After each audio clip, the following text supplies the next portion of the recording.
My mother-in-law sold half the things in my house while my husband and I were away on holiday. I walked in thinking we'd been robbed, and then my husband dropped to the floor sobbing and told me what he'd been hiding for months. There are 4 of us: me, my husband, and our 2 boys. We're not wealthy by any stretch, but we're comfortable, and for a long time that felt like more than enough. I should start by telling you about him, because none of the rest of this will land properly otherwise. My husband walks through the world like he owns it. Nothing knocks him sideways. And it isn't that life has been easy on him, because it absolutely hasn't. He's had more than his share. It's that somewhere along the way he made a decision about how he was going to meet it. I used to find it genuinely baffling. I'd be spiraling over something, and he'd be standing there completely still. Like, the problem was interesting rather than frightening. I got annoyed with him about it once. Something had gone badly wrong, and he was just calm, not remotely rattled, and I snapped at him that he wasn't taking it seriously. He asked me a question I've thought about ever since. He asked whether I'd prefer he was as frightened as I was, and therefore useless. Then he told me, you can't take charge of a situation you're afraid of, because the fear puts the situation in charge of you. That's when I finally understood him. Getting that man to express a negative emotion is genuinely difficult. He's present, he's attentive, he notices everything. He adores our boys, and there is nothing he wouldn't do for them. Which is exactly why the last month or so terrified me. He'd gone cranky, short-tempered, not himself in a way that's hard to convey to anyone who doesn't know him. This is a man who, in any room, will have you laughing within 5 minutes. He likes making people happy. It's not a performance, it's just how he's built. And for a solid month, that person was gone. He tried to cover it, and to be fair, he tried hard. He'd put the voice on when the boys were in the room. He'd laugh at things a beat too late. But you cannot live beside someone for years and not notice when the temperature changes. I asked. Repeatedly. I asked gently. I asked directly. I asked at 11 at night when defenses are usually down. Every single time, he assured me he was fine. Everything was fine. Nothing to worry about. I didn't believe a word of it, and I also didn't know what else to do, because I couldn't fix a problem I couldn't name. You can't hold someone through something they won't admit is happening. That was the strangest part. We aren't secretive people. We've told each other things we were genuinely ashamed of. Mistakes, bad decisions, the lot. That's the arrangement, and it's held for years without a single exception I'm aware of. This time was different, and I couldn't work out why. I'll be honest with you about where my mind went, because I think most people's would go there too. I wondered if there was someone else. I hated myself for wondering it, and I wondered it anyway, at 2 a.m, more than once. Then, quite suddenly, it seemed to lift. He was cheerful again. Whatever it was, I assumed he'd sorted it, and he told me to pack for a week, because we were going away. Now, when we were younger, this was very much his style. Spontaneous, constant surprises, that whole thing, but that was before children. Since the boys arrived, we've been sensible people who plan things and check budgets, so I asked why. Why now? Why this year, when we hadn't discussed it at all? And why just the 2 of us, when every holiday we've taken since becoming parents has included them? He had answers for all of it. Reasonable ones. I decided to stop picking at it and just enjoy myself. I'll admit I still had a small suspicion sitting in the back of my head. But I was genuinely excited, because time alone with my husband is a rare commodity when you've got a 5-year-old and a 2-year-old. We drove down from Maryland to Virginia, and it was exactly what I needed. It had been a long, heavy year. He wore casual clothes the whole trip, which I love, because it takes me straight back to the first time I saw him. A beach party in college. Vintage shirt, hanging open. I remember deciding he was showing off because he clearly knew what he looked like. He looks better now, honestly, since he takes the gym seriously. Here's a detail about him that still makes me laugh. He looks like the most sociable man alive, and he is, in fact, a complete introvert. When we met, I'd already made the first move, and we'd had a lovely conversation. But I wanted him to start the second one. It took him 30 days. His best friend still brings this up. Apparently, he planned to talk to me multiple times and lost his nerve on every single approach. Anyway, We rested when we arrived, then went out for dinner, though he did try the classic move of suggesting we stay in. I know that man. I wasn't falling for it. We ate, then walked along the beach at night, which is our thing.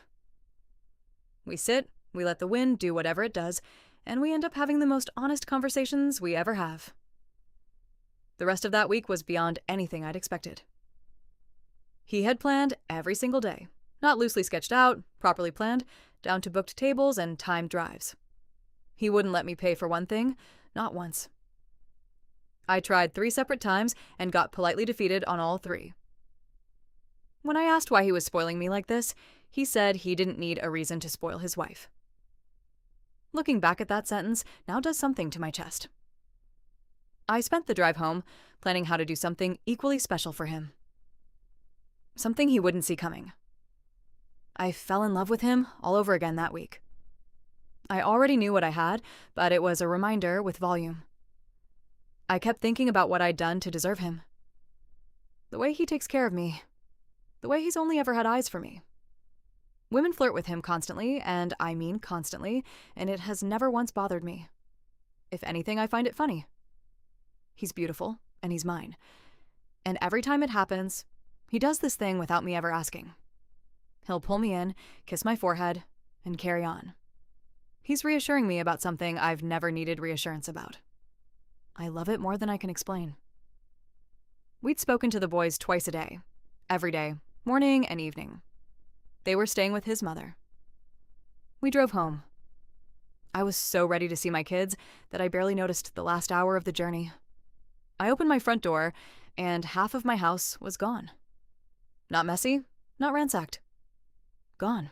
The sofa we'd argued about in the shop for 40 minutes, the dining table, the television, empty patches on the carpet where the legs of things had pressed down over the years, still holding their shape. I stood in my own hallway, not understanding what I was looking at. My mother-in-law was there because she'd brought the boys back. My first thought, genuinely, was that we'd been burgled.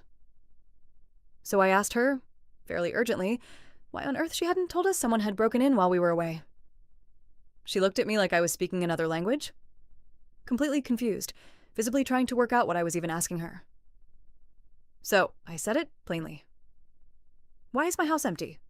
And she pointed at my husband and said he'd asked her to sell it. She had no idea I didn't know. She said if she'd had the faintest suspicion I wasn't aware, she'd never have touched a single item. And I believe her entirely. I turned to look at my husband, waiting for an explanation. And that man burst into tears. I have to tell you, I have never seen him cry. Not once, in all the years I've known him. Not at weddings, not at funerals, not when either of our sons were born.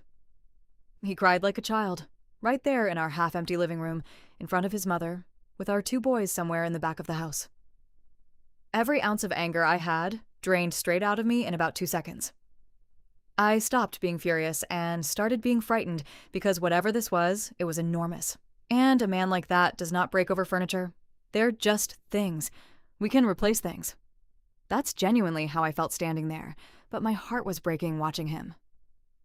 He wouldn't stop apologizing. He kept saying he'd failed me, over and over and over. I still had no idea what he meant, so I got down on the floor with him and told him he had to be specific, because I couldn't help him if I couldn't understand him. And it all came out. He's been in serious financial trouble. He got swindled in a business deal right around the time he started behaving strangely a few months ago. That's what the month of crankiness was. That's what he was hiding while I was lying awake inventing affairs. He said he felt humiliated. He didn't want to worry me unnecessarily, because at first he genuinely believed they'd break even and recover, and there'd be no need for me to ever know it had happened at all. But the company kept sinking. Week after week, it kept sinking, and it was eating him alive. So he made a decision. He decided that if things were going to get hard, he'd give us one last good week first. He thought it would be the last holiday we'd take for a very long time, so he went all out on purpose. Every planned day, every refused offer to split the bill. The whole thing was a goodbye to a version of our life he'd already worked out we were losing, and the holiday also conveniently got us out of the house so things could be sold while we were gone. That's the detail that winded me. He hadn't just been generous, he'd been generous and strategic at the same time, in the same week, while smiling at me over dinner. He never told his mother the real reason. He'd told her he wanted to replace everything and that it was meant to be a surprise for me. That's why she went along with it so cheerfully. She was as blindsided as I was standing there. I had 100 questions, and most of them came down to one thing. I thought he trusted me. We didn't get married exclusively for the good stretches. The whole point is that you get someone in the bad ones too. That's the actual deal. He told me that giving me a treat like that made him genuinely happy, and that he knew, with total certainty, that if he'd told me the truth, I would have stopped him. And he was right. Of course I would have. I'd never have let him spend that kind of money on a holiday when it could have gone toward digging the business out.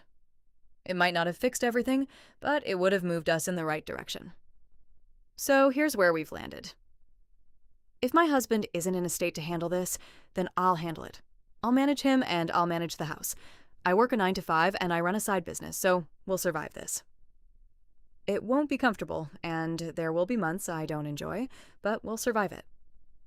I did tell him, plainly, that I was hurt. Not about the money, and not really about the holiday. About being kept out, about being managed instead of married to for an entire month. And about him selling our things without a single word to me, which I told him was genuinely out of line, no matter what his reasoning was. He agreed with me. He didn't argue or defend it for 1 second. He admitted he hadn't been thinking clearly at all, which, looking back at a man who arranged an entire week away to soften a blow he refused to discuss, is obviously true. We made a pact. Nothing gets hidden from now on. Not one thing, no matter how bad it gets, no matter how humiliating either of us finds it, no matter how convinced one of us is that we're protecting the other. Because here's the part I keep coming back to. He spent a month carrying that alone. A month of pretending in his own house, of being short with me and then hating himself for it, of doing sums at night while I slept. And the reason he did it wasn't cowardice. It was that he'd decided protecting me from worry was his job, and he'd rather drown quietly than hand me any of it. That's not something I can be truly angry about, even though I have every right to be. I love that man, and a bad business decision isn't going to change that. It might reflect his state of mind at the time. It doesn't reflect who he is. We're starting over with half a house and a marriage that's more honest than it was a week ago. I'll take that trade.